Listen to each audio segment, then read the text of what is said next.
হ্যাঁ স্যার। আচ্ছা, ফুলানো বেলুন, এটা হচ্ছে গ্লাস। আমাদের কাজটা হবে হচ্ছে এই বেলুনটা দিয়ে এই গ্লাসটাকে উপরে তুলতে হবে। বেলুনটা দিয়ে গ্লাসটাকে উপরে তুলতে হবে, মানে এভাবে আমি বেলুনটা ধরো, বেলুনের সাথে গ্লাসটা উঠে চলে আসবে। আচ্ছা, কাজটা কি করতে হবে ব্যাখ্যাটা পরে দিচ্ছি, আগে হচ্ছে আমরা কাজ দিয়ে করি। আগুন ধরে নিলাম, নিভাইনি তো বেলুন ফেটে যায়।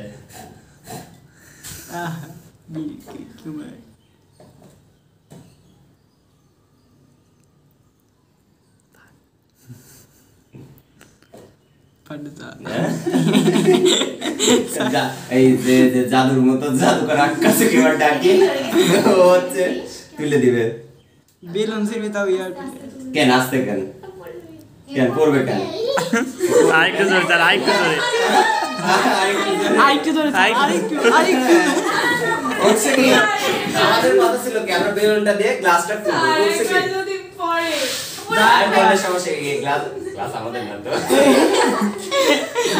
সাদা দাদা হ্যাঁ। আচ্ছা, গ্লাসটা কি উঠছে? হ্যাঁ। আচ্ছা, এখন কথা হচ্ছে কেন গ্লাসটা কেন উঠলো? ভিতরে ধোঁয়ার জন্য না, এটা ভুল। আচ্ছা, আমরা যখন আগুন জ্বালাই তখন অক্সিজেন আগুন জ্বালাইতে সাহায্য করে আর কার্বন ডাই অক্সাইড আগুন নিভাইতে সাহায্য করে। যেখানে অক্সিজেন নাই সেখানে কি আগুন ধরানো পসিবল না, তার কারণ অক্সিজেন থাকলেই সেখানে আগুন ধরা পসিবল। তো যখন আমরা আগুন ধরাইছিলাম এটার ভিতরে দিলাম, তারপরে মুখটা বন্ধ করে দিলাম, এর ভিতরে যে অক্সিজেন গুলো ছিল আগুনটা কি করবে? অক্সিজেন যতক্ষণ ছিল ততক্ষণটা আগুন জ্বলবে এবং ওর ভিতরে অক্সিজেন গুলো কি শেষ শুষে নেবে।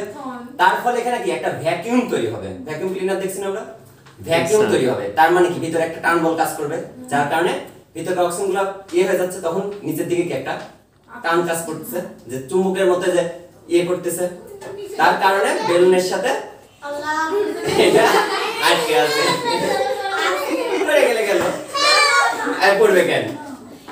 এই একই পদ্ধতিতে আরো অনেকগুলো করা যায়, পরবর্তী সময় অন্যগুলো দেখাবো। কেয়ার করবে না, কি ভয় করছে? এই দেখো, ও হাওয়া